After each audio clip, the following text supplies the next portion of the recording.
Okay, welcome back to the show, and it's really nice to know that you guys have been watching the show over and over and over and over again. A lot of you have actually been commenting on the shows as well, and Tiger Style seems to be the in thing at the moment. So thank you very much for everyone who's actually commented on that show, given good and bad criticism, but it's all in good faith. And I'd just like to sort of give a few shout outs to people who've made the special effort of emailing the show, and you can email the show as well. It's culture@britasia.tv.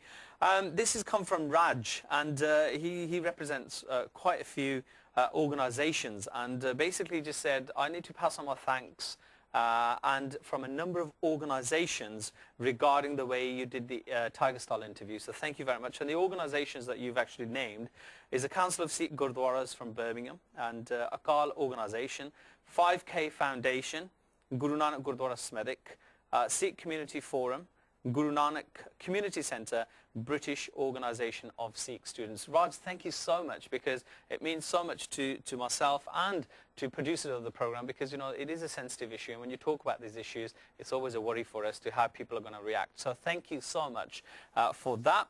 And also, Panjab da Sher, thank you so much for your lengthy email, and in a wonderful way you've portrayed it, and you've said, you know, Sadi maa boli di main seva karda, so thank you very much. And some of the other points you've made as well, brother, I take them on board, and thank you so much for telling me in an informative and in an educational way. So I do take it on board, but I just wish you'd give me your name. You call yourself Panjab da Sher.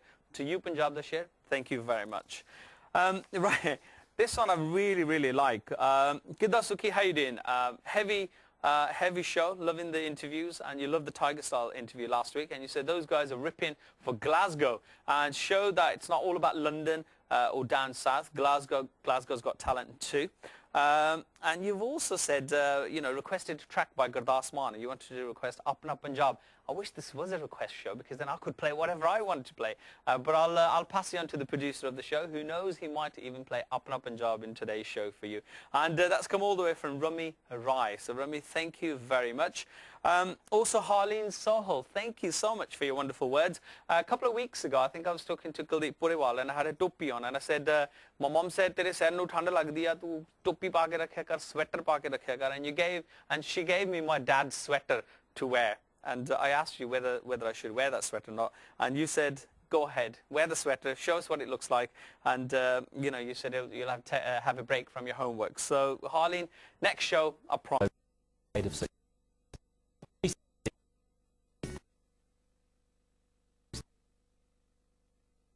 Thank you very much. I'll take that on board. Okay, Hardeep from Leicester, thank you so much for sending this information in. And basically you said you watch Brit-Asia on a regular basis. However, you said you're a little bit confused that because I'd made a comment to say that Nashattar Gill and Sukhshinder Shinda have sang together, and you said, to your knowledge, they've never collaborated together. You are right. What I did say was that Nashattar Gill's next album is actually being produced by Sukhshinder Shinda. So that's what I mean. Shinda's actually providing the music for Nashattar Gill rather than them collaborating. But it's nice, you know, you guys pick up everything. Sometimes at the heat of the moment I just go for it because, you know, I'm so passionate about these things. But it's nice that you watch the shows over and over again just to make sure that I'm right. Anyway, that's a couple of shouts. We've got some more shout outs to come. But this is a bit of a clue as to who my next or who my guest might be today. Here's a video for today's show.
I know what you're thinking. You're thinking, can't wait, Sukhi, stop talking, stop chatting. Let us talk to the man himself. Let's find out about the man himself. Of course, responsible for that great song and the video. But before that, let's check out the top 10 albums. Here's the first 5. Here's from 10 to 6.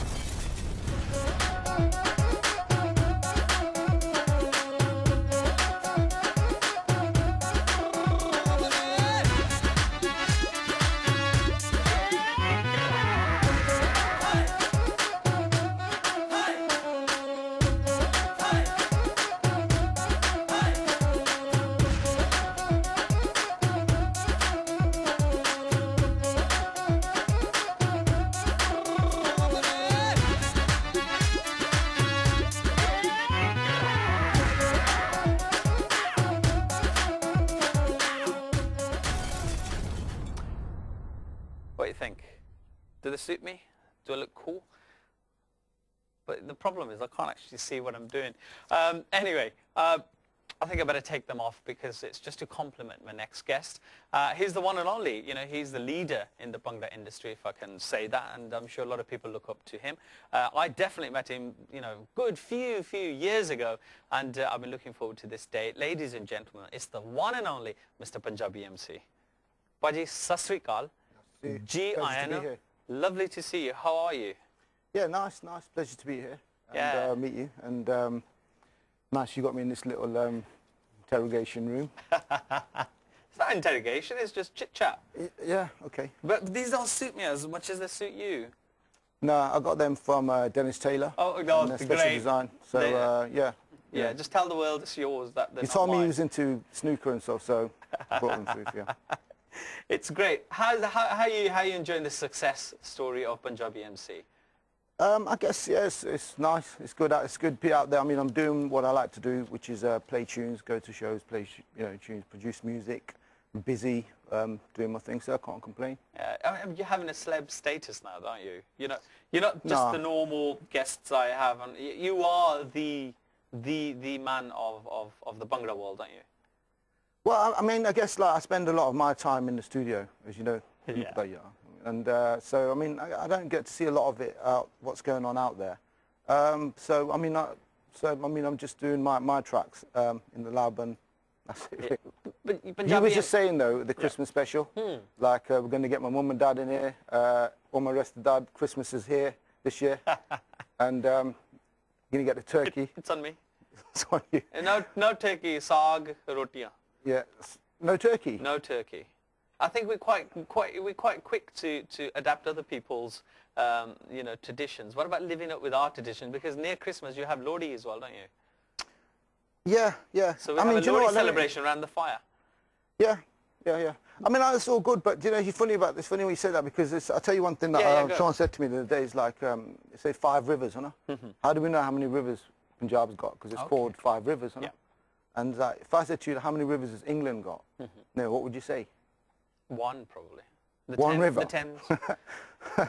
Well, okay, well, that's what I'm saying. And England's surrounded by... No, yeah, it's surrounded by the sea. But, you know, what I'm saying is people should look at, you know, how many rivers England's got as well. Yeah. Because how many... Like, I go to India quite a lot, but I go there, once or twice a year, maybe once a year. And same probably as yourself, you know, and we all go there for a week, 2 weeks, you know. Some people go there for a bit longer. And the lucky ones. All the unlucky ones who go there and get ill. The lucky ones, yeah. And, yeah, all the unlucky ones that go there and get a little bit of illness, you know. And, you know, at the end of the day, you know, yeah, a lot of people want to learn more about the history of Punjab than England, which is not a good thing, you know, because we live in England, you know what I'm saying? And so, you know, that's what I'm talking about. You know, when it comes to Christmas, I've got to have my turkey. Okay. You know what I'm saying? That's an ongoing joke at work, because I always say, whenever they're ordering the Christmas meal, the menus go around at work, and they're always saying, "Oh, what you having?" And I said, I've got to have my turkey. Sorry, I'll hold my hand up now. You've got to have your turkey. I've got to have it, because that's the only time I get. You've got to have English breakfast, You've got to have, you've got to have sausage and mash and all that vibe. You know what I'm saying? It's all good. But don't you feel when you have a party on a Sunday morning? Don't you think, you know what? I'm so happy that I'm Punjabi. Don't you just feel so lucky to be Punjabi? Because when I get those aloo parante, there's nothing that beats that. Punjabi MC, everybody knows you're Punjabi MC, but what name were you born with? If we were mates and at home, what does everybody call you? They call me at home they call me Jindi. So okay. yeah. So if you know my name by Jindi, if you know that's my name, you're invited here for Christmas. If you didn't know my name was Jindi, then you're not on the invitation. So that's basically, my home name is invitation. Jindi, From Jindi himself. Jindi is a nice. And that was like one of, I've actually used to use that name. Well, that was actually my first rap name. Okay. Like when I first got into music, I was at MC and started rapping. My first show was at Discotheque Royal back years ago with a load of rappers, And they say to me, like, what's your name? And I say, Jindi. I'm saying that was my name. And then, like I say, people started calling me that Indian MC. You know what I mean? The Indian MC, that's what. Yeah. And they started calling me Indian MC more than they called me Jindi. So eventually, I just stuck with the name Punjabi MC, basically. Yeah. Would you like to stick with Jindi, though? Would you prefer Jindi? I'm going to go back to Jindi one day, yeah. Are you going to go back to it? Okay. Probably, yeah. Don't you like Punjabi MC then? Or? No, I love the name. Don't get me wrong, it's like, I feel blessed to have that name. But Jindi might be like another alias I use, like Fatboy Slim, Norman Cook, that kind of thing. Jindi Jinda. Jindi Jinda is a good name, but I think there's one that sounds like he's Jindi actually Jinda. Jinder Jinda. I know. He's actually a Jinder Jinda. I'm just saying it sounds like that. Yeah, that sounds. He might say I've took his name, I don't want to. Sorry, Jinder. I'm talking about the Jindi as in Jindiya nahi lagde the kunde. Jinda hunda hai, Rupawal de Jinde, apparently the top Jinde in the world. I'm sure somewhere in India they probably call it a Jindi as well. Jede nikki onu Jindi kehte hain Jinda. I think for you in the Bhangra industry you have to be Jinda. Because your name is Jinda, well, as equivalent to a Jindi. So, in Jindi, so tell us, what's that first rap that you wrote? What was it? First rap Do you remember it? Yeah. How did it go? Could you share actually, it a little do I bit with remember us? it? I don't remember it all, but it was something like it's called. I wrote loads of raps actually around them times, but one was like called Chillin', High Rollin'. I used to listen to a lot of Ice-T. Okay. And it's listen to a lot of Rakim, so them kind of vibes, basically. And I had a famous one that everyone at school used to know, and it was like, I'm sure it'll come to me. I mean, yeah. Okay, but while you think about it, it's nice actually to look into that. Think you were writing rap, so your life has always been musical then. Yeah. I guess so. What about around the house? What did you used to go around? Did you rap in English around the house, or did you have an influence like from your parents? Well, like, when I was, people sit there and go, "ਸਾਡੇ ਘਰ music ਲੱਗਦਾ ਸੀ, Kuldeep Manak, blah blah blah." We weren't allowed to have music in our house, but really? No, we were, but no. I mean, my dad obviously wasn't so keen on it, but he was into his Ruffy, his guzzles and all that sort of stuff, And he's he's into a lot of diverse, but my mum was definitely more into that, the Desi, the Large John. Okay. And when we went to India, when we first went, my mum brought back a couple of they used to go on records. Right. And they were always around the house, and my dad had a record player, and so that's where I learned to scratch, sort of thing, Okay. But when I was younger, I used to be always into like electronics, taking apart things and all that sort of stuff. Right. And as my dad will probably remember, because I'm sure he's watching, and it's British, man. Everyone's watching it. Everybody, watching it. Millions. Yeah, millions. Trillions. All over Europe as well. I think sometimes we forgot to mention Europe. It's really nice too. And we got something from Harjinder Mal today. Harjinder Bhai, thank you. And geet writer, you write songs, and he's the man. Who knows? Maybe Jindi could give you a call. But I remember when my mum opened the shop. Now our shop was opposite the Godwara in Fosa Road. And it's like we always had people coming from India, to do the Geet and Daddies and different guys. And like my mum, they used to come in my shop, see what's going on. What kind of shop was it? Sorry if you don't mind. Suits, Asian women. Okay. Still got it, still building a little So all the thing there. ruggies buying suits for their wives Or whatever they were coming in for, yeah. Okay. And it was diverse stones we used to sell, you know. Right, okay. And then, yeah, my mum would say to them, look, I'm going to have a low cost, no cost, so, you know, that's recording. nice. And there's some famous guys used to come. Yeah. I remember this, you know, one double R player, you know, just like one of the best double R players in the world, you know. And he was there in my lab recording and stuff, you know. And there's like a queue of guys out there waiting to, you know, to meet him, you know. So that's kind of got me into music and stuff a lot. But the thing was, it's like, I always remember that the rap thing came about because, I mean, at school you always mess around, but I remember like a lot of the ruggies and people like that who I used to meet, you know, they used to love the rap, you know, and a lot of my raps were political in those days, you know, they used to be like very, I mean, like, another one I won't be able to remember now, but it was very sick lyrics. Political in what sense? Politically as in about governments and people and about India and like, you know, I mean, in fact, I can remember this one rapper which I wrote quite a long time after that, which was called Plant the Seed. So that might give you an idea of what sort of thing I used to be talking about. That was written about my grandfather, how he used to depict his life when he first came to England, about getting on a bus and seeing a bit of racism and about the this but this, how we used to always just see people dead on the this but this, you know. I used to go and buy, you know, a Hida CD or a LARP CD. Next to it was like the this but this, guy dead on there. Just political stuff like that I used to write about. And how did you feel about that when, you know, when you did see these people? Did you feel like, you know, like, I mean, you started off saying that we're in England, we should know about England and things like that. Did you think that this is from my country? Yeah, of course, of course. Well, in those days, you know what, there was a lot more politics going on, if you remember, in the late 80s. Yeah. Well, and going on to the late 80s, you know. I can remember when I was a kid, and I can remember what happened in 84, you know, being around Fossil, buses were getting turned around. And being in Coventry, buses get turned around all the time anyway, so there's nothing special. I mean, but yeah, so yeah, I can remember all that. But I'm just saying that in the day, I was feeling definitely like you know, I used to be into the thing about independence and the Sikh thing, you know, about how, you know, nice. the Gora that thing, kind of General Dyer, inspired you. General Dyer, Shahid Azam, Sardar Udham Singh. Yeah, all that vibe. You know, I'm still on that vibe, to be honest. You know what I mean, but and to be honest, you know, I'm all into that. But you know, from your albums, I never, you know, I felt that. Well, you got to look deeper. Yeah, I suppose you're right. Maybe I should look deeper. But there's no Udham Singh. You haven't done an Udham Singh or a Bhagat Singh track or anything like that? Because I know you tapped into Surinder Shinda quite a lot, and I would have thought that, you know, if you were into that vibe, because he's done Udham Singh, he's done Bhagat Singh as well, like a whole kind of a commentary and whole album. You didn't use any of his music from there? No, not too much, because I guess you got to, like, I mean, for me, I would like to give my version of it, you know, and then I'd probably just write a rap about it. And now I'm working on stuff. I've always wrote my own things, you know, and I do the research properly. Okay. And that stuff will be on the street one day. Jinder, you started from Roots, your controversial, you know, album, whatever you want to call it, Roots. Tell us a little bit about. Well, there you go. I mean, there you go. That's about it. And I mean, that was my first thing I ever actually released, and that was like, again, it was like a rap, you know, and you know, kind of like the industry thought it was a bit too whatever, and it's just, and then you went to Grassroots, a huge album, you know, for the Bhangra. And I think, you know, you may be responsible for bringing people like Surinder Shinda and Kuldeep Manik to the forefront of UK music as well. I mean, when did you think that these are the people I want?